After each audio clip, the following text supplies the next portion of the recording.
ओम त्र्यंबकं यजामहे सुगंधि पुष्टिवर्धनम उर्वारुकमिव बंधनम मृत्युर्मुक्षीयमामृतम्। हर महादेव बंधुरा आमी एनजय सৈকত এবং আমি সাইকেল নিয়ে ট্রাভেল করছি হাওড়া কন্যাকুমারী। অনেক পাহাড়, অনেক জঙ্গল, অনেক রোদ এবং অনেক গরম সহ্য করার পরে আমি এখন পৌঁছে গেছি রামেশ্বরম টেম্পলের একদম সামনে, যেটি হচ্ছে 4 ধামের মধ্যে মুখ্য ধাম এবং 12টা জ্যোতির্লিঙ্গের মধ্যে 11 নম্বর জ্যোতির্লিঙ্গ। তো আমি এখন সেই রামেশ্বরম টেম্পলের একদম সামনে দাঁড়িয়ে আছি। দেখতে পাচ্ছেন আমার পেছনে রামেশ্বরম টেম্পল। আমাদের ভারতের 4 ধামের মধ্যে 3টে ধাম, উড়িষ্যার পুরী জগন্নাথ মন্দির, গুজরাটের দ্বারকা ধাম এবং উত্তরাখণ্ডের বদ্রীনাথ ধাম। আর আমাদের ভারতের 4 ধামের মধ্যে 3টে ধামে ভগবান বিষ্ণুর পূজা করা হয়। আর তামিলনাড়ুর রামেশ্বরম ধাম হচ্ছে একমাত্র ধাম যেখানে শিবজির পূজা করা হয়। কিন্তু এই রামেশ্বরম ধামেও রামজির অনেক বড় ভূমিকা আছে, কারণ রামজি রাবণকে বধ করার পরে যেই ব্রহ্মহত্যার পাপ লেগেছিল রামজির উপরে, সেই ব্রহ্মহত্যার পাপের প্রায়শ্চিত্তের জন্য রামজি এই তামিলনাড়ুর রামেশ্বরমে সমুদ্রের ধারে শিবজিকে পুজো করেছিলেন। আর তারপর থেকে 4 ধামের মধ্যে একটি হচ্ছে রামেশ্বরম ধাম, আর যেটি তামিলনাড়ুর রামেশ্বরমে অবস্থিত। আর দেখতে পাচ্ছেন রামেশ্বরম ধামটা অসাধারণ লাগছে। আর আমি এখন দাঁড়িয়ে আছি রামেশ্বরম ধামের একদম মুখ্য দ্বারে এবং এই সাইডে আছে রামেশ্বরম ধামের সমুদ্রঘাট। আর যেই সমুদ্রঘাটটির নাম হচ্ছে অগ্নিতীর্থম এবং এই অগ্নিতীর্থম ঘাটেই রামজি স্নান করার পরে রামেশ্বরম ধামে শিবজির পূজা করেছিলেন। তাহলে চলুন আপনাকে নিয়ে চলে যাই অগ্নিতীর্থম সমুদ্রঘাটে।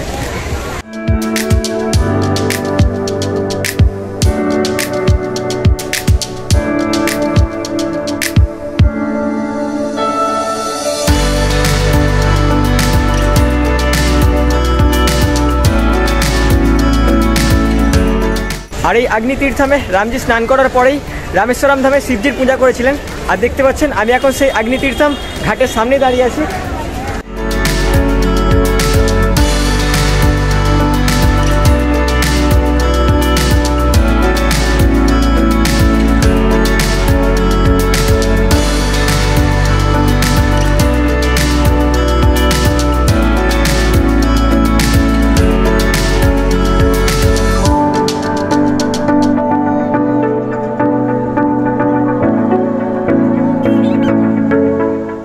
আর এই অগ্নিতীর্থমে স্নান করার পরে 22 কুণ্ডে স্নান করতে হয়, যেটি হচ্ছে মন্দিরের একদম ভিতরে।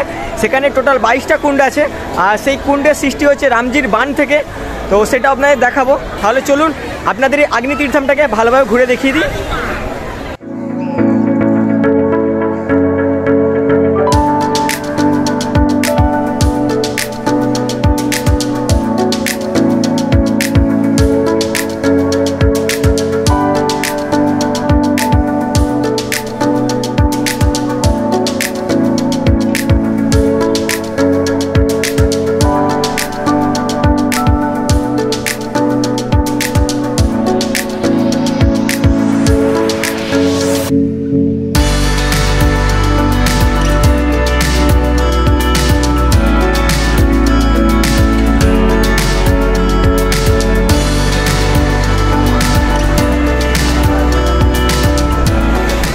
আর এদিকে আছে বঙ্গোপসাগর এবং ঠিক সোজা আছে ভারত মহাসাগর এবং ধনুষ্কটির সাইডে পড়ছে আরব সাগর। আর আমি ধনুষ্কটি যাব কালকে এবং আজকে মন্দিরটা আপনাদের ভালোভাবে ঘুরে দেখাবো।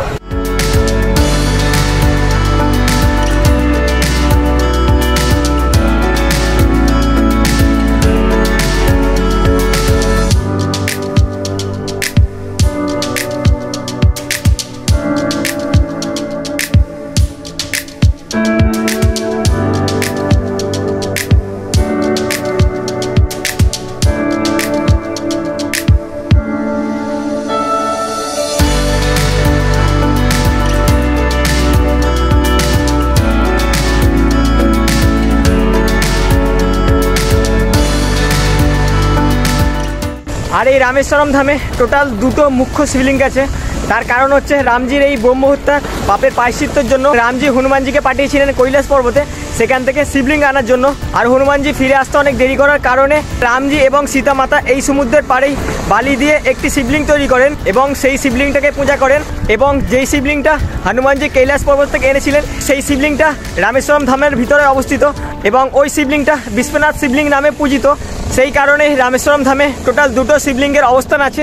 রামজি এবং সীতা মাতা এই সমুদ্রের পাড়েই বালি দিয়ে শিবলিঙ্গ তৈরি করেছিলেন, তাই দূর দূর থেকে আসা সমস্ত শ্রদ্ধালুরা এই সমুদ্রের পাড়েই এসে বালি দিয়ে শিবলিঙ্গ তৈরি করেন আর ভক্তির সাথে সেই শিবলিঙ্গটাকে পূজা করেন।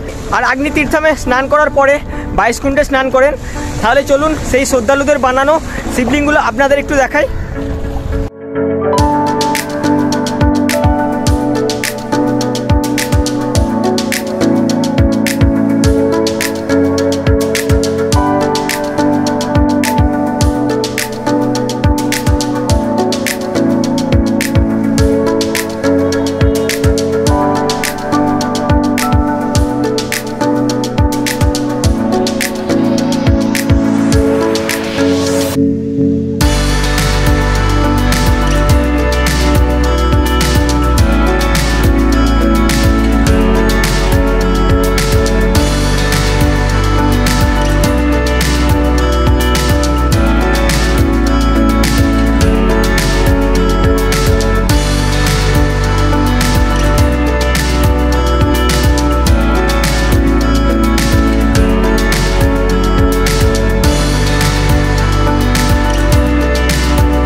তাহলে চলুন এবার আপনাদের নিয়ে চলে যাই একদম মন্দিরের সামনে।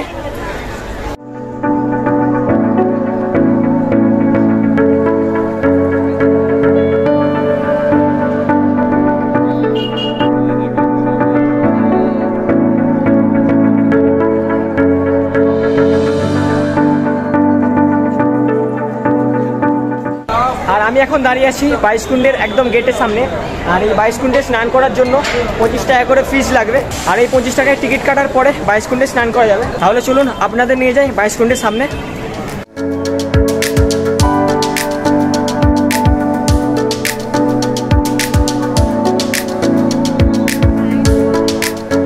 আর দেখতে পাচ্ছেন আমি টিকিট কাটার পরে বাইশকুণ্ডের দিকে এগিয়ে যাচ্ছি। তো চলুন বাইশকুণ্ডে গিয়ে দেখা হচ্ছে।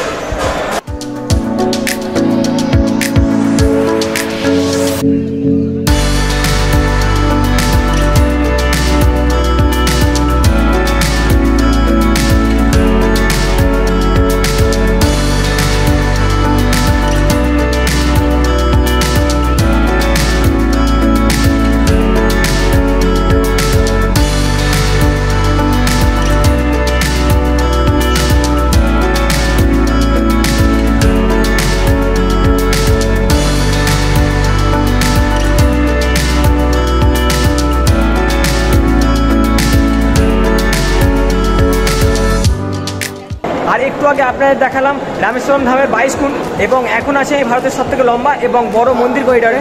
তো আপনাদের সেই মন্দির করিডোরটা দেখাই।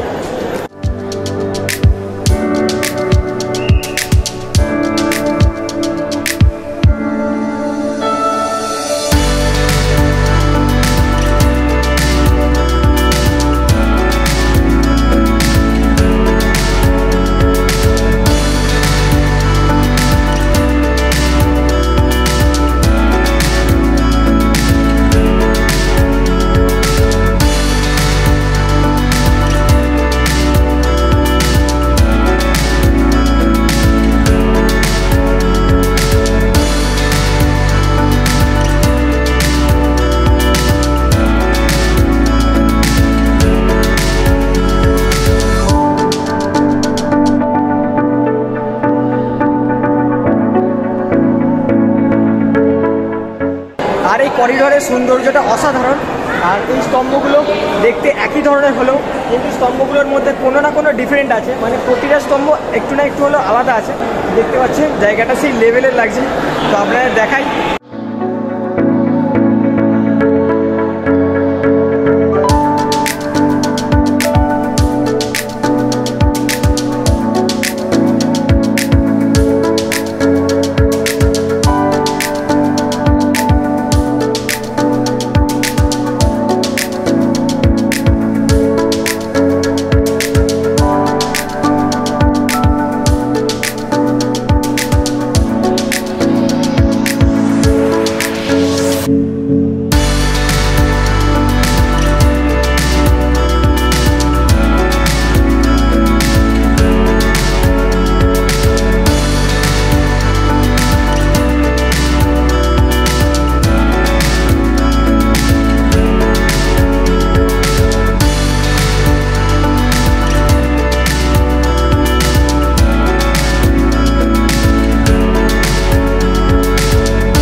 সিরিয়াসলি এখানে সৌন্দর্যটা দেখুন, অসাধারণ লাগছে।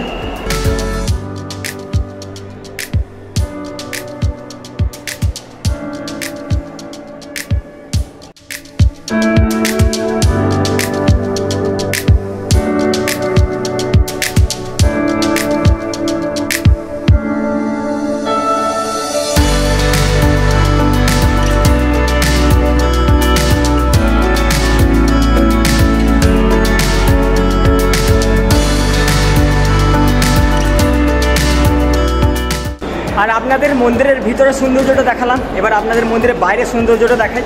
তাহলে চলুন।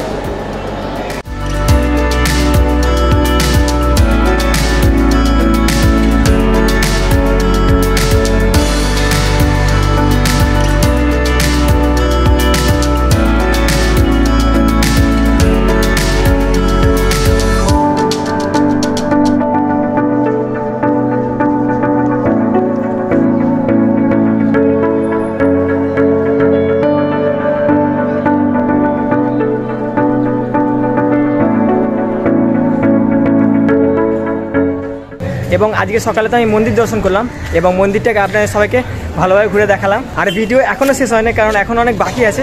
কারণ আজকে বিকেলবেলা আমি যাচ্ছি রামেশ্বরমে ফেমাস বোট রাইডিংয়ে। আর রামেশ্বরমে অনেক ফেমাস এখানে বোট রাইডিং।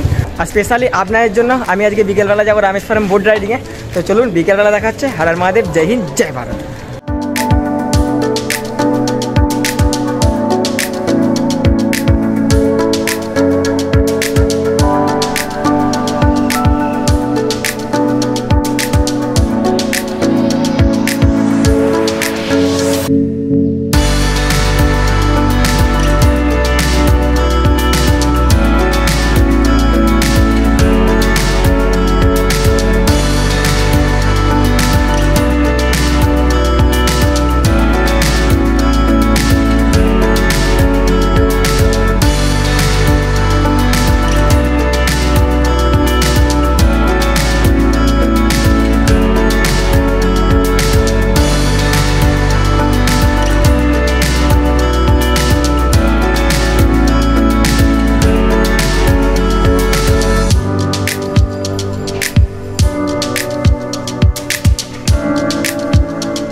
আর কিছুক্ষণ আগে আমি বাইস্কুলটা স্নান করলাম এবং শিবজির দর্শন করলাম এবং এখন যাচ্ছি আমি বোট রাইডিংয়ে।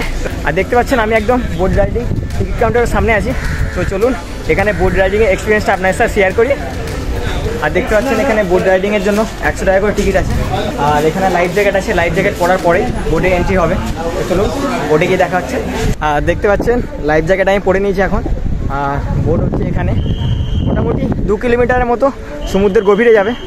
তো দেখা যাক কেমন এক্সপিরিয়েন্সটা হয়। তো সিরিয়াসলি আমি অনেক এক্সাইটেড, কারণ ফার্স্ট টাইম আমি বোট রাইডিং করছি। তাহলে চলুন আজকের এক্সপিরিয়েন্সটা দেখা যাক কেমন হয়।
আর যাই বলুন বোট রাইডিংয়ের সেই লেভেলের এনজয় হয়েছে। আর এটা আমার ফার্স্ট টাইম এক্সপিরিয়েন্স। আর আজকের দিনটা নিয়ে টোটাল 34 দিন হচ্ছে।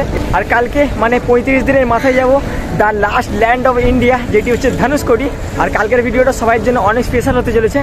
আর চারিপাশে সমুদ্র আর তার মাঝ দিয়ে রাস্তা, আর সেই রাস্তা দিয়ে আমি যেতে চলেছি কালকে ধনুষকোটিতে, আর যেটা হচ্ছে ভারতবর্ষের একদম শেষ প্রান্ত। তাহলে খুব তাড়াতাড়ি দেখা হচ্ছে আপনার সাথে ধনুষকোটিতে। তাহলে চলুন আজকের ভিডিওটা এখানে শেষ করছি, আবার দেখা হচ্ছে কালকের ভিডিওতে মানে ধনুষকোটিতে।